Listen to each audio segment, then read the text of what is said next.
Hello everyone. आज मैं class 10th का साइंस का चैप्टर फर्स्ट जिसका नाम है केमिकल रिएक्शन एंड इक्वेशन पढ़ाने जा रही हूँ। इस चैप्टर में हम केमिकल रिएक्शन क्या होता है, व्हाट आर कितने टाइप्स ऑफ केमिकल रिएक्शन होते हैं, कैसे इक्वेशन को बैलेंस किया जाता है, इक्वेशन बैलेंसिंग क्यों ज़रूरी है, रस्टिंग के बारे में, कोरोजन, उसके प्रिवेंशन, ये सब इस चैप्टर में हम पढ़ने वाले हैं। तो चलिए इस चैप्टर को स्टार्ट करते हैं। तो पहले आप ये जानिए कि केमिकल चेंज होता क्या है। केमिकल चेंज, जब हम कोई भी ऐसा चेंज करते हैं जिससे क्या हो, सब्सटेंस की जो आइडेंटिटी या प्रॉपर्टी है वो चेंज हो जाए और फिर से हम उसको रिवर्स्ड बैक ना कर सके, उसे ही केमिकल चेंज करते हैं। और जब केमिकल चेंज होता है तभी क्या होता है, chemical reaction take place, chemical reaction भी होता है। इस एक्टिविटी में आपको क्या करना है कि एक मैग्नीशियम रिबन लेना है जो 3 से 4 सेंटीमीटर लॉन्ग होगा और उसे टोंग से पकड़कर स्पिरिट लैम्प के पास ले जाकर और उसे बर्न कराना है। और आपको उस ऑब्जर्वेशन को नोटिस करना है कि उसमें आप जब आप बर्न कराएंगे तो आप देखेंगे कि डेजलिंग वाइट कलर का फ्लेम वो निकलता है जब हम बर्न कराते हैं। तो और नीचे क्या है कि मैग्नीशियम ऑक्साइड का ऐश इकट्ठा होता जाता है। वो जो रिएक्शन हमने कराया उसमें क्या है कि मैग्नीशियम रिबन जो है डेजनिंग वाइट फ्लेम में जल रहा है और वो जो मैग्नीशियम हमने रिबन लिया था लेकिन वो चेंज होकर क्या हो गया, पाउडर में बदल गया। तो ये जो पाउडर है वो कौन सा है, मैग्नीशियम ऑक्साइड क्या है। तो इस ये क्या है, केमिकल रिएक्शन ही ना हुआ कि जो रिबन है वो पाउडर में बदल गया। अब उसको पाउडर को हम लोग रिबन में डायरेक्ट आप तो कन्वर्ट नहीं कर सकते, तो यहाँ केमिकल चेंज हुआ ना। केमिकल चेंज की वजह से केमिकल रिएक्शन होता है। It is form due to the reaction between magnesium and oxygen present in air. जब हम मैग्नीशियम को बर्न करा रहे हैं तो हमारे एयर में ऑक्सीजन पाया जाता है।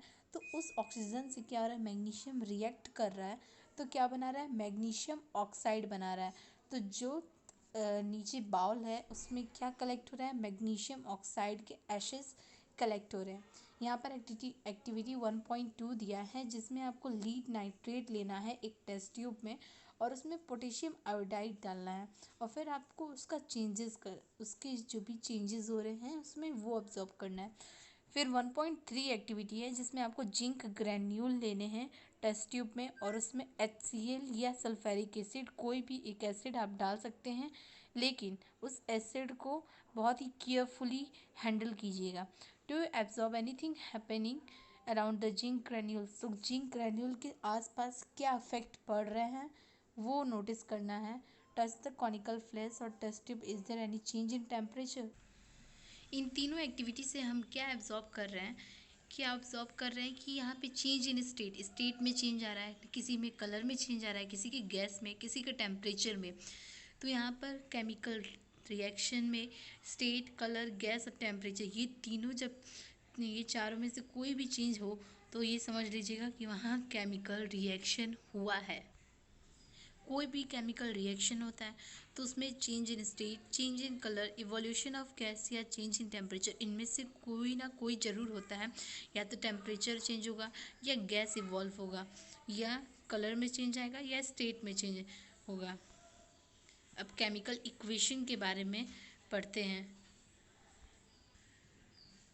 फर्स्ट एक्टिविटी में 1.1 में हमने देखा कि जब हम मैग्नीशियम रिबन को बंद करा रहे हैं ऑक्सीजन में तो मैग्नीशियम ऑक्साइड बन रहा है।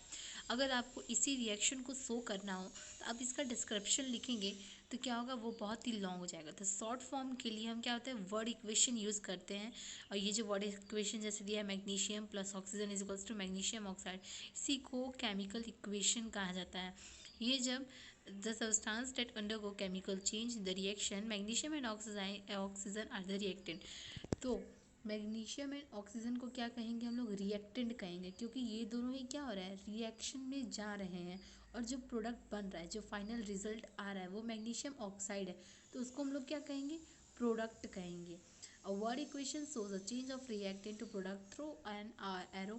तो यहाँ जो बीच में एरो सिंबल यूज़ किया गया है ये रिप्रेजेंट कर रहा है कि रिएक्टेंट से प्रोडक्ट कैसे बना, कौन रिएक्टेड है और कौन यहाँ पर प्रोडक्ट है। और जो रिएक्टेंट होता है वो हमेशा लेफ्ट हैंड साइड लिखा जाता है, जो प्रोडक्ट है वो हमेशा राइट हैंड साइड लिखा जाता है।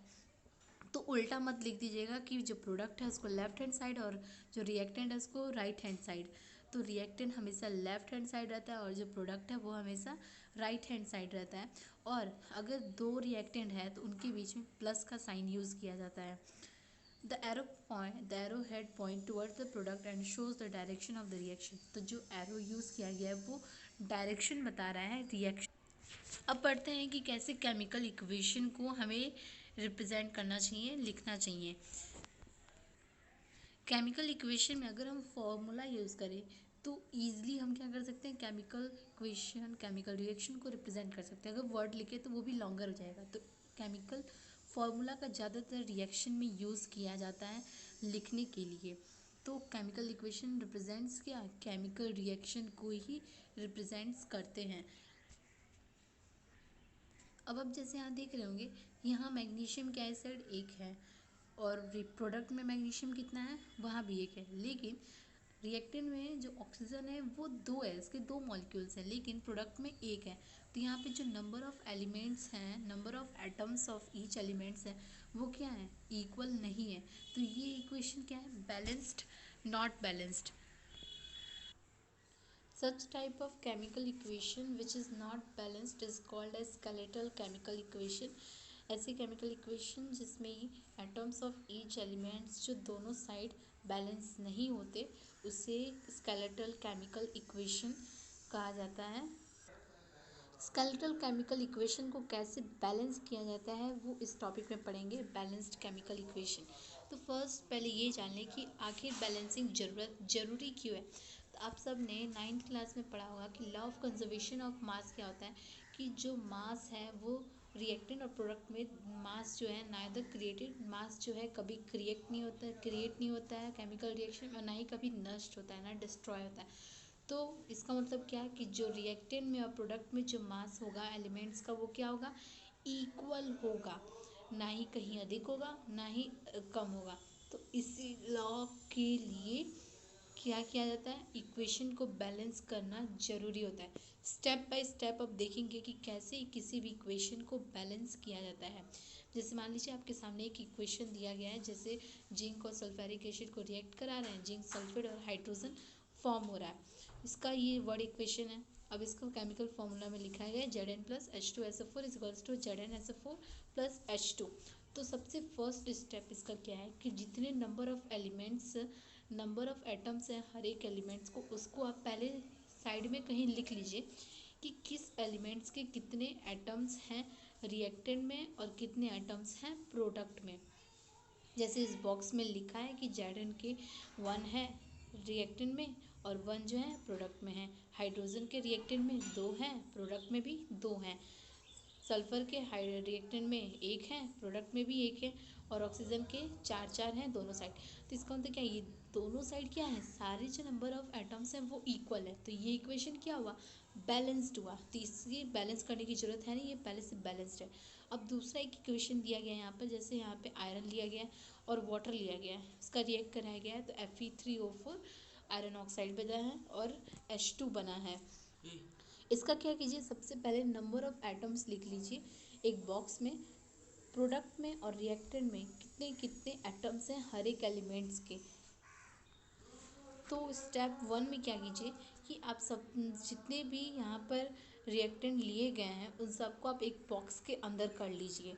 और उसके बाद से सेकंड स्टेप क्या कीजिए कि नंबर ऑफ एटम्स जो हर एक एलिमेंट्स के हैं उसे नोट डाउन कर लीजिए। अब जैसे सेकंड स्टेप में यहाँ पर Fe के नोट किया है कि रिएक्टेंट में 1 है, प्रोडक्ट में 3 हैं।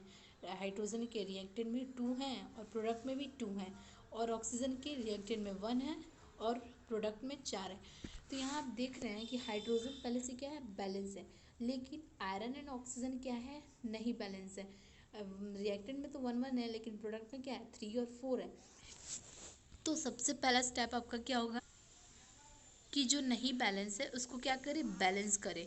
तो यहाँ पर सबसे पहले जिस एलिमेंट के सबसे ज़्यादा एटम्स होंगे उसी को सबसे पहले बैलेंस करेंगे। तो थर्ड स्टेप आपका ये होता है कि जिस एलिमेंट का सबसे ज़्यादा एटम्स हैं उसको बैलेंस करेंगे। यहाँ पर ऑक्सीजन के 4 एटम्स हैं, ये ज़्यादा है तो पहले इसको बैलेंस करेंगे।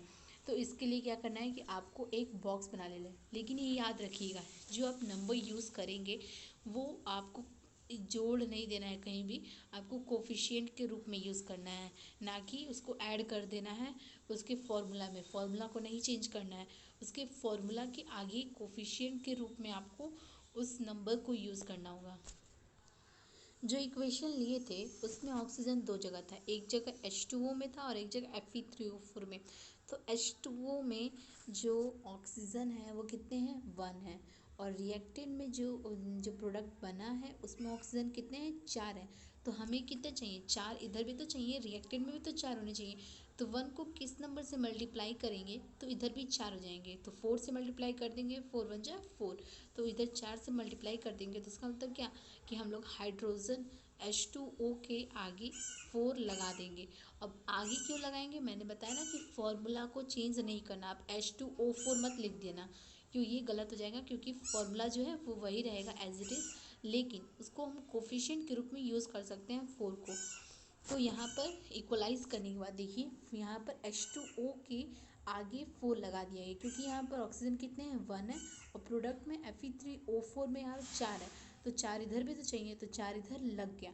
और फिर आप बॉक्स बनाएंगे और फिर उसमें नंबर ऑफ़ एलिमेंट्स जो है, number of atoms of each elements, जितने भी एलिमेंट्स के जो एटम जितने हुए उसको फिर से अब नोट डाउन कर लेंगे और फिर देखेंगे कि अब किसको किसको बैलेंस करना है।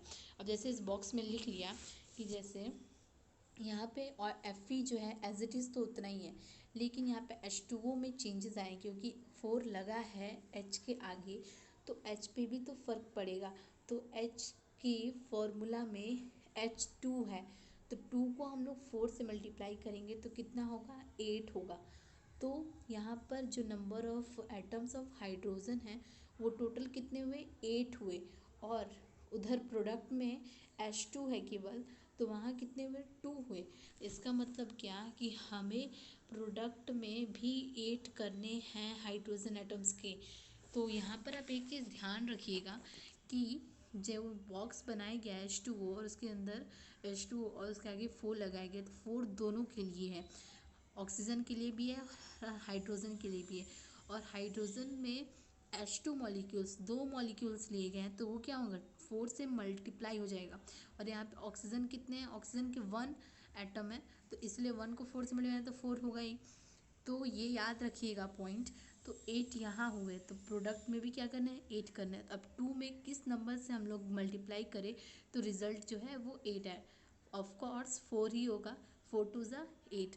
तो अब क्या करेंगे, H2 के बॉक्स के आगे हम लोग क्या कर देंगे, 4 लगा देंगे। जैसे अब इस इक्वेशन में किया गया है कि Fe + 4H2O is equals to Fe3O4 और 4H2। तो यहाँ क्या हुआ कि जो हाइड्रोजन है वो बैलेंस हो गया, और ऑक्सीजन तो मैंने पहले ही बैलेंस कर दिया।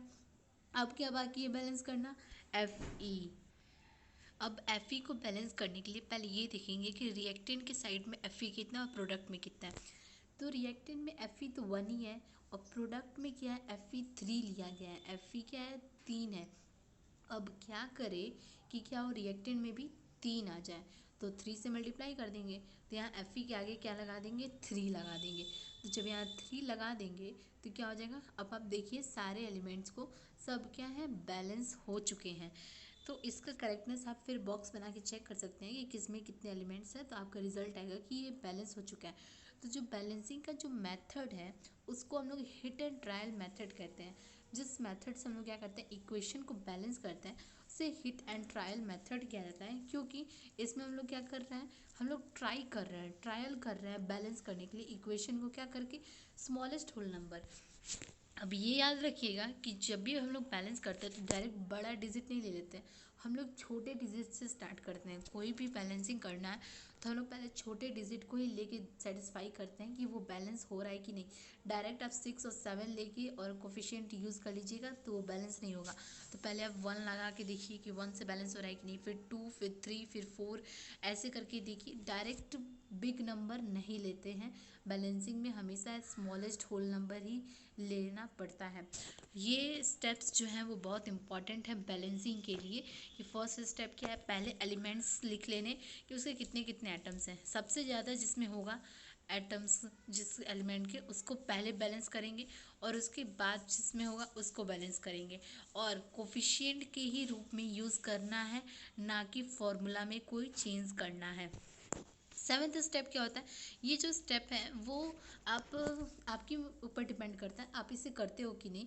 कभी कभी क्या होता है कि बैलेंसिंग में स्टेट जो है किसी भी एलिमेंट या कंपाउंड का जो स्टेट है वो भी मेंशन किया रहता है। ये जो स्टेट मेंशनिंग है, इससे क्या है कि हमारा जो इक्वेशन बनेगा वो इंफॉर्मेटिव बनेगा। इससे हम क्या कर सकते हैं, इन्फॉर्मेशन मिलता है हमें कि वो जो एलिमेंट लिया गया है या कंपाउंड लिया गया है उसका जो है स्टेट क्या है, सॉलिड है कि लिक्विड है कि एक गैस है, क्या है।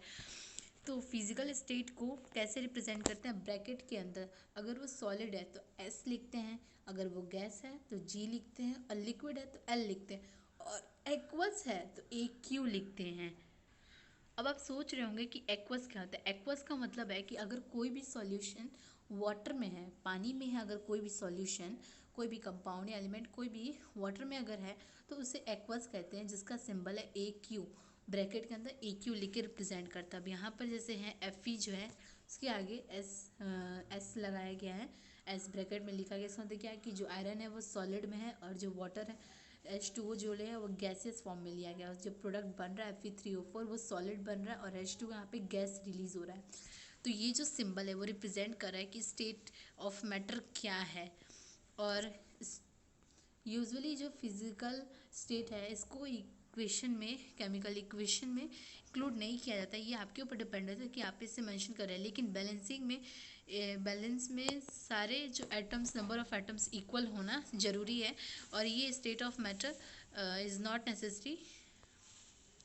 लेकिन कभी कभी क्या होता है कि टेम्परेचर या प्रेशर या कैटलिस्ट ये सब भी मेंशन होता है रिएक्शन में। जैसे कभी भी हम रिएक्शन कराते हैं तो ये भी लिखा होता है कि वो किस टेम्परेचर पे रिएक्ट कर रहा है, किस प्रेशर पे रिएक्ट कर रहा है।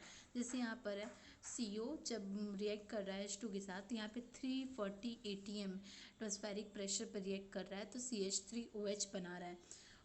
ठीक नीचे ये दिया गया है, जब 6CO2 और H2O जब रिएक्ट करते हैं सनलाइट या क्लोरोफिल में तो ग्लूकोज, ऑक्सीजन और H2O फॉर्म करते हैं। तो यहाँ सनलाइट और क्लोरोफिल की मदद से क्या हो रहा है, रिएक्शन यहाँ हो रहा है। ये फोटोसिंथेसिस प्रोसेस दिया गया है तो वो तो सनलाइट में ही ना होता है, तो यहाँ पे रिप्रेजेंट किया गया है कि सनलाइट में हो रहा है।